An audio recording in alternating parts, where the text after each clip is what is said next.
This is Alexia Tsotsis from TechCrunch. I am here with founder and chairman of Federated Media, John Battelle, and also co-founder of the Web 2.0 Summit. And Mary Meeker was just on stage. Yes. And, you said that she has been presenting at your conferences since 1997. Yes. Yes. So this conference has been going on since 2004. This is our 8th one.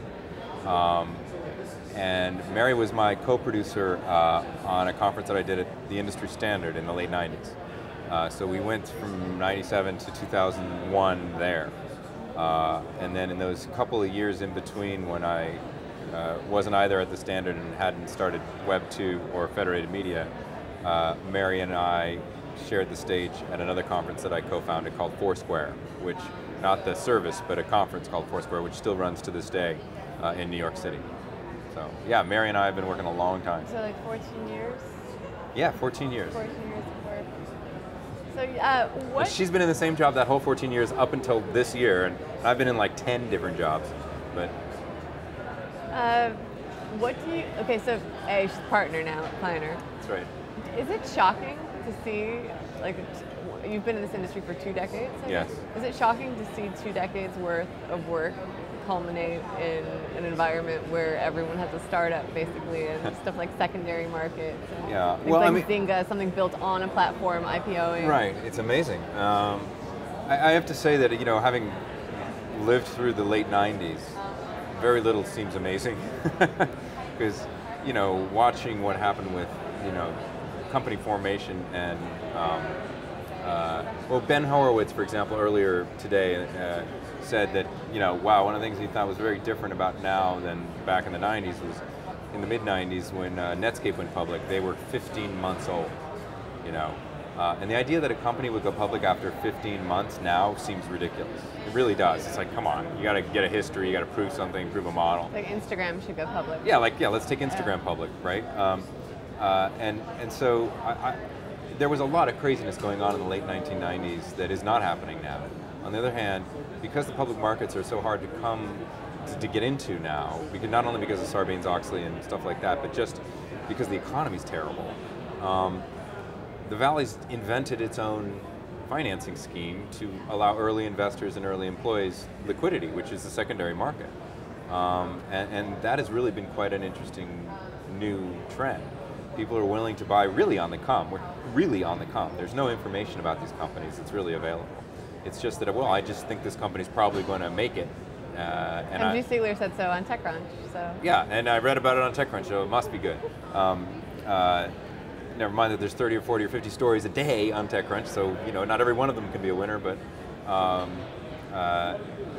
what I do think is exciting is how much innovation there's. Not, you know, the fact that we have a culture that highly prizes risk-taking and innovation, it's hard to argue with that. I don't think anyone's really getting hurt, you know. We're not talking about public market investors losing their shorts, you know. Public market thing is just, it's outstanding. Like so this quiet period stuff, was it like this back then? No. This is insanity. No. I mean, everyone says that quiet periods have been quiet periods forever, right? But like this? There's a phrase that I have repeated God knows to how many people over the last 5 months as I've tried to produce this conference and heard quiet period, quiet period, quiet period.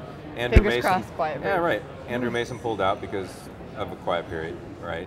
Mark Pincus pulled out because of a quiet period. But come on, I mean, quiet period means you're not allowed to make any forward-looking statements about your business. You're not allowed to hype your business, but you can conduct normal course of business.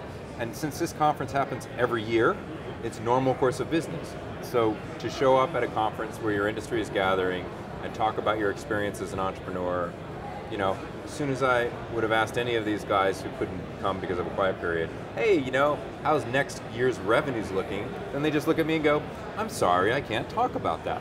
Okay, let's move on, right? But now it's become sort of this frenzy, and I think it's really because the windows are so small, and people are just not sure when they can get out, and they don't want to give the SEC, the government, any chance to mess up their window. So they're automatically becoming quite conservative, and I think I understand that, but I'm disappointed overall that we can't have a dialogue with some of the most interesting and important people in our, in our industry because of that. I agree with you. I think that we're missing some crucial insight into the industry Right. at a very formative and pivotal time. Yeah. Because of SEC communication regulations, which is ridiculous because the industry is based on communication, correct? Yeah.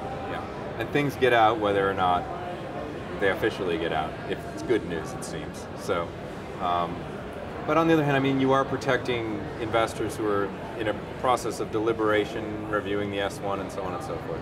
So I understand the rules, I just think the interpretation of them have gotten a bit overreaching. So I think the investors that I'm talking to are predicting like a crash of this fervent investment bubble, like 6 months to a year down the line. Having looked at Meeker's slides, are you optimistic? Well, it's kind of hard to be when you look at her slides, isn't it? But I mean, when I spoke to her afterwards, she's like, I'm an optimist. And I said, yes, so am I. And I think that there's a couple of things you share as an entrepreneur. One of, genetically, one of them is optimism. Insane optimism. Yeah, it looks pretty rough out there right now. But if not now, when, if not us, who, is sort of the mantra of entrepreneurs. Right?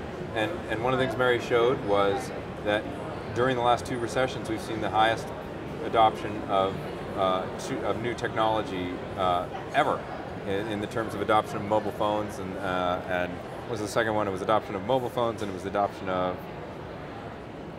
tablets, exactly. In a recession. So I think, I'm not going to say technology is going to pull us out of this. Are we I always feel in this industry that we're somewhat immune from. Well, I think this industry is absolutely in a bubble, yeah. But it's not a financing bubble. It's a self-inflicted bubble of expectation and culture. We live in a place where everybody's hiring, exactly. Right? Salaries are way higher than anywhere else. Home prices are out of control compared to most of the rest of the United States. And we have to get better, and that's why I brought so many people in from Washington, at understanding that this is not the way the rest of the world is working. And we have to develop and design products that help that rest of the world, right? And what's heartening is if you look at what Mary's investing in, so many of them are from Turkey or China or Israel. There's a lot of this happening outside of Silicon Valley. But all of those companies want to come here to leverage this extraordinary infrastructure that we've just created, which to me is an infrastructure of relationship. So Rovio comes here, right, from Sweden. Spotify comes here, right?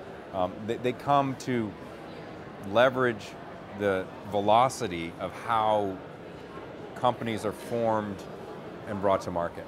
And that is a competitive advantage for the United States that needs to be supported. And that's why I was so glad to see the senator from Oregon, Ron Wyden, here. He gets it. I mean, a sitting senator who gets it, who's on all the right committees, I'm very, very pleased with the program, actually, in terms of those issues. I think it's Is there anyone not on the program that you wanted on the program other than Pincus and Jobs? Yeah, well, yeah, Jobs would have been great, and even though, may he rest in peace, he would clearly not been able to come. He never does come to these things, ever. We've had Eddie Q once. I would have obviously liked to have, Tim Cook. But Apple does not come to these conversations, and I think that's a loss for our industry and a loss for Apple. Maybe they'll start coming now. Maybe they will start coming now. I'll start working on that tomorrow after this is over. You should send him this interview. Yeah, maybe I will, actually. Okay, so the dishes comment that you told Meeker as you were coming off off the stage. Mary is always like that.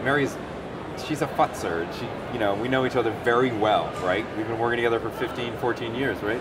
And I mean, she was the lead analyst when we tried to take Wired public, okay, in 96, 97. So it's like, I've known her a while.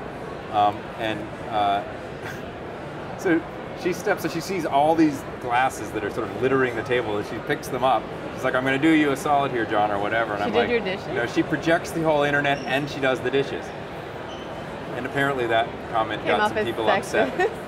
And had Thomas Drake, the next speaker, picked up the dishes, I would have said, he eludes the NSA and he does the dishes. I mean, I would have said the same thing. Would you have said, so you would have said it to a guy? Of course I would have said it to a guy. I mean, it probably would have been more sexist to say it to a guy, because guys generally don't do the dishes. Isn't that the stereotype? Although I do. But in any case... You do everything. Well, you interview well, you set up conferences, you're wearing Alexander McQueen. Don't forget Federated Media. Federated Media. Yeah, that's my proudest achievement. Without question. Federated. So,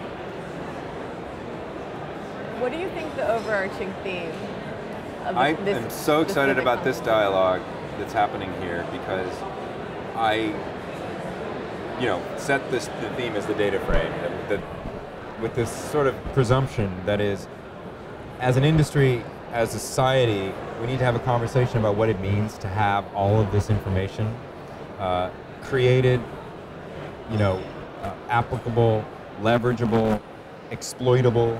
And it's very clear that our industry, the internet industry, has rapidly adopted data as the core fuel for creating value, creating competitive advantage, and distancing from rivals, right?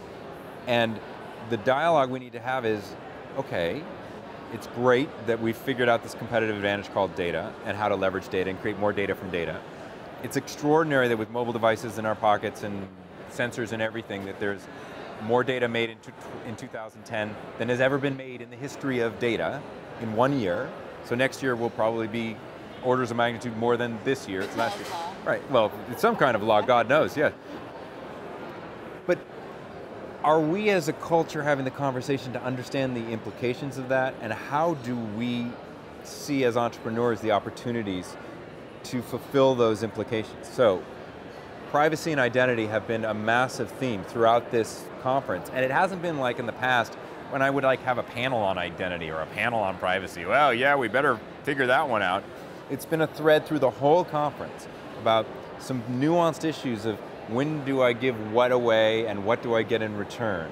We had the president of Visa and the president of American Express talking about using the data they have to figure out how to build new products on platforms they didn't have 2 years ago, so that they can deliver back to their merchants and back to the consumers of those merchants very discrete products that serve those two entities and only those two entities, right? So that there is a closed loop of information around that, and privacy and security is maintained. All right, that's like actionable, real stuff that's happening. It's not just us waving our hands saying this is going to be a problem someday. It's also a huge opportunity. And then we had sitting senators, we had policy people from the White House, policy people from the province of Ontario in Canada, policy people from FTC talking about how they have stuff pending in legislation that they want to get through to address this. We had a sitting senator on the Intelligence Committee say that he thought the Patriot Act, which was enacted after 9/11, was a terrible piece of legislation. All right, that's pushing the dialogue forward. No one would say that in the first 5 years after 9/11, because they'd be branded as anti-American and they'd be shot down by the crazy right wing of the Republican Party. I just think it's amazing what's being said now, and that we're pushing this dialogue forward. It's cool. Maybe open-mindedness is a That's trait exactly that it. transfers by osmosis. We are getting some open dialogue going, and I'm really pleased about it. Awesome. Thank you, John. Thank you very much for having me.